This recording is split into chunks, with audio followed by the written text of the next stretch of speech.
বন্ধুরা, আমার যে শরীরটা কত খারাপ সেটা বলে বোঝানো যাবে না। দেখো, আমার বাড়িঘর তো রান্নাঘর, আমি রান্না করতে পারছি না, চোখে দেখতে পাচ্ছি না, আমার অবস্থা খুব খারাপ। আমার তো রান্না করে খেতেই হবে, পৃথিবীতে তো আমার কেউ নেই।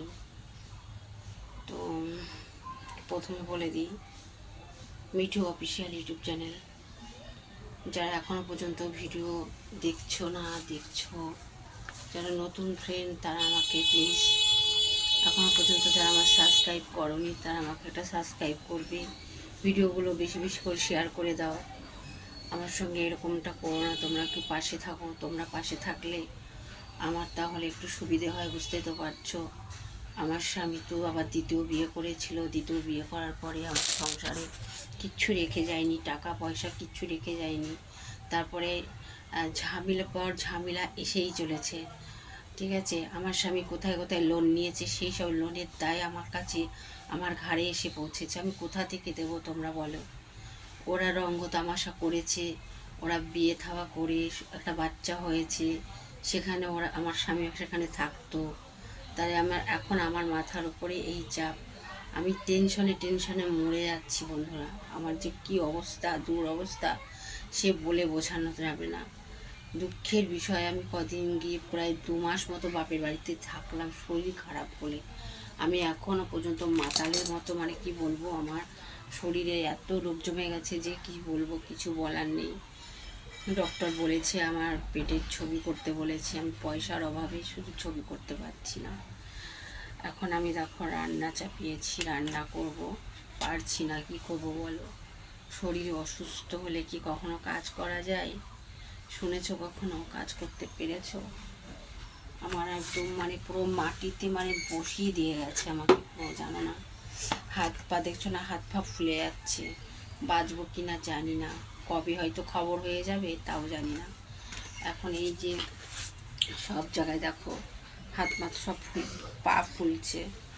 হ্যাঁ, তাহলে আমি কি করে কি করবো বলো? এই দেখো পা ফুলে যাচ্ছে, পা ফুলছে, পা ফুলে যাচ্ছে। আর এদিকে ভাত দেখো, ভাত টাত খেতে পাচ্ছি না, একটুখানি চাল নিয়েছি, এখন এই চালটা চাপিয়ে দেব।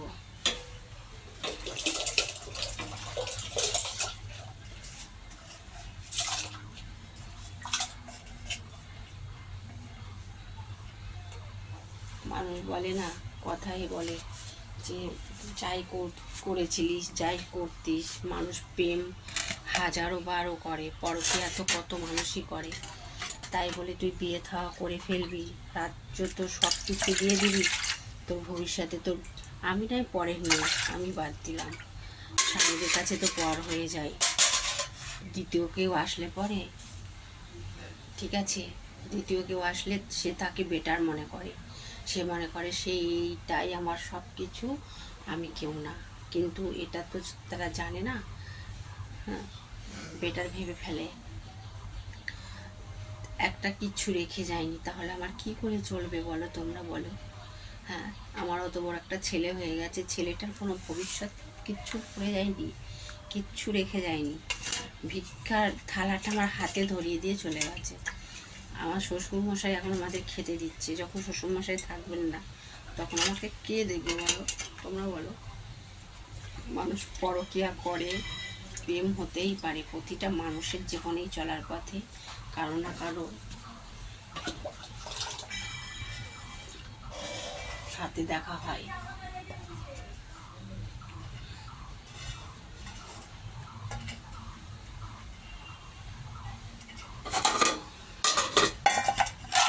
কারো না কারোর সাথে তো সবার দেখা হয়। তাই বলে কি একবারে বিয়ে করে ফেলতে হবে বলো? বিয়ে করে যদি বা তুই বাঁচতিস, এখন তোর চলে যাওয়ার টাইম। আজকে তুই যদি সৎ পথে থাকতিস, প্রেম হতেই পারে, প্রতিটা মানুষের জীবনে প্রেম আসে, দ্বিতীয় নারী আসে। হ্যাঁ, দ্বিতীয় নারী আসে, তাই বলে তুই এইভাবে এরকম করবি? এটুকু ভাবলি না? হ্যাঁ, তোর বাড়িতে ছেলে বউ রয়েছে, ছেলে বউ থাকাকালীন তুই, তোর বউ কি দেখতে খারাপ? হ্যাঁ, তোমরা বলো বন্ধুরা, আমি কি দেখতে খারাপ? তার শর্ত ও প্রেম করলো, প্রেম করে বিয়ে থাওয়া করে নিজের জীবনটাকে সেটেল করলো, করে সবাই জানলো, সবাই জানে ও বিয়ে করেছে, সবাই জানে, পাড়ার কিছু মানুষও জানে, খোঁজ খবর দিত, সব জানে। কিন্তু কি হলো তাতে? কথায় আছে না, কেউ কাউকে দেখে হাসতে নেই, দুটো পরে গোবর হাসি, এদিন সবারই আসে, এটা হতেই পারে।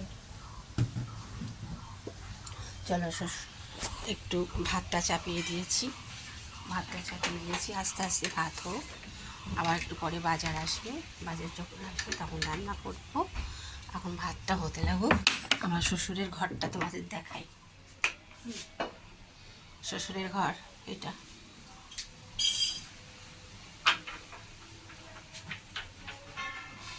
এটা আমার শ্বশুর থাকে। এই দেখো, এই শ্বশুরের ঘরে সবই আছে, শোকেস আছে। আমার শ্বশুরের জন্য একটা মেয়ে খুঁজছি, দেখো শ্বশুরকে বিয়ে দেবো। দেখো আমার বরের ছবি, দেখেছো? গাড়ি, এই ওই যে গাড়ি দেখছো, যে গাড়িটা সাইডে, ওই গাড়িটা কিনেছিল আমার বর, কিনে সেই মেয়েটাকে দিয়ে এসছে। শ্বশুরের ঘরটা কেমন দেখো, মাঝে ঘষা, সুন্দর ঘর শ্বশুরের ঘরটা।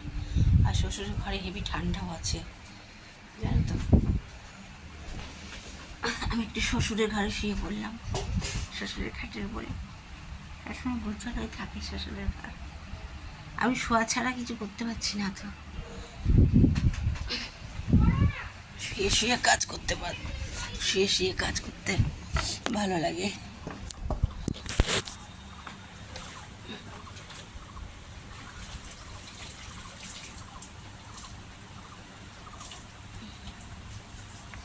শ্বশুরের ঘরে এসে শুয়ে পড়লাম। শ্বশুরমশাই যখন আসবে আবার আমাকে বেরিয়ে যেতে হবে। শ্বশুরের ঘরটা একটু ঠান্ডা আছে, একটু কলা গাছ টাছ আছে, এখানে অনেক কিছু আছে, গাছগাছালি আছে, বেশ সীমা আছে। আর আমরা যে ঘরটায় থাকি সেই ঘরটা অনেক টিন দিয়ে তৈরি তো, আর ওখানটাতেও গাছগাছরা নেই, সেই জন্য আমাদের খুব কষ্ট হয় শুতে।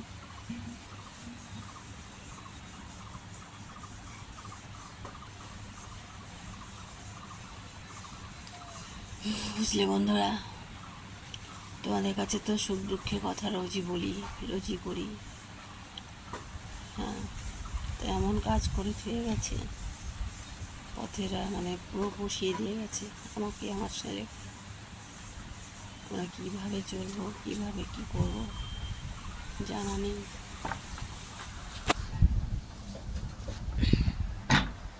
শ্বশুরের ঘরে বসে বসে, শ্বশুরের ঘর কি আর করবো, শ্বশুরের ঘরে শুতে পারি না।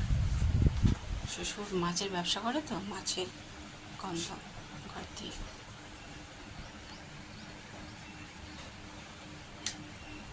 আর একটু পাখা হাওয়াটা বাড়িয়ে দিলাম,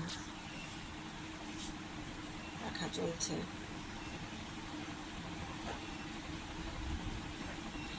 আজকে রাত্রে যদি শরীর সুস্থ থাকে লাইভে আসবো, লাইভে এসে কথা বলবো, ঠিক আছে?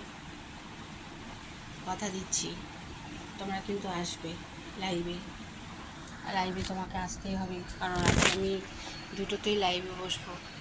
দেখো আমার চোখ মুখ কেমন বসে গেছে, আমার অবস্থা খুবই খারাপ, ঠিক আছে? আজ আমি সেদিনকে বেলের শরবত খেয়েছিলাম, বেলের শরবত খাওয়ার পরের থেকে আমার শরীরের 12টা বেজে গেছে।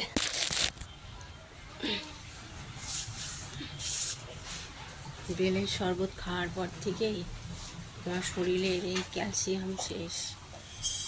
যেই না খেয়েছি বেলের শরবত, তারপরে একটা পাগলি চলে আসলো, সেই পাগলিটা এসে বাধা দিল। সেই বেলের শরবত খেয়ে আমার গ্যাস হয়েছে। গ্যাস হওয়ার পরের থেকে আমি কতবার যে আমার শরীর অসুস্থ, কী আর বলবো, বলে বোঝানো যায় না। মাথার উপরে টেনশন থাকলে মানুষ যে কী করবে ঠিক বোঝা যায় না, বুঝলে? প্রচণ্ড গরম পড়েছে যেমনি, এত গরম, গরমের জ্বালায় বুঝতে পারছি না, প্রচণ্ড গরম। এত গরম কে? এত গরম পড়লে মানুষ বাঁচবে কী করে? বিশাল গরম পড়ছে। একটা কথা তোমাদেরকে বলি বন্ধুরা, তুমি যখন খেতে পাবে না, তোমার মাথায় যখন তেল থাকবে না, তখনও তোমাকে কেউ দেখবে না। আর যখন তোমার একটা সুখবর আসবে, ভালো খবর আসবে, তোমার মাথায় তেল আসবে, তখনও তোমাকে কেউ দেখবে না।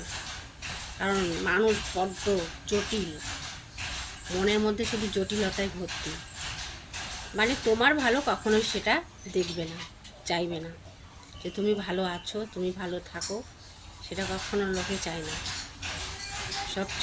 সবসময় চাইবে তুমি কতক্ষণ অধঃপতনে যাচ্ছ, কখন অধঃপতন থেকে তুমি মানে মুক্তি কখনো পাবে না। তুমি এইসব ভাবনা চিন্তা মাথার উপরে খেলো। বদমাইশ মানুষ যারা, তাদের বদমাইশি বুদ্ধি সবসময় মাথার মধ্যে খেলে বেড়ায়। কথায় আছে না, পরের সর্বনাশ দেখতে যেও না, পরের সর্বনাশ দেখলে নিজের সর্বনাশ হতে আর কতটা দেরি। এইরকম ব্যাপার অনেকজনেরই দেখলাম, ঠিক আছে? তাই পাশে থাকো, পাশে যেমন ছিলে, পাশে আছো, পাশে থাকবে আশা করি, এটুকুই চাই। সবই তো জানো, নতুন করে তো কিছু বলার নেই। তা তোমাদের সাহায্যেতে আমি অনেকটা দূর এগিয়ে আছি, আমাকে সাপোর্ট করো, এটুকুই চাই। আর এই গরমের মধ্যে কি আর বলবো, গরমে তোমরাও সবাই খুব ভালো থেকো, ঠিক আছে? দেখো আজকে এইটুকুই, পরবর্তী অংশ দেখার জন্য আবার কালকে আসবো। আজকে 10টার সময় লাইভে আসছি, ঠিক আছে?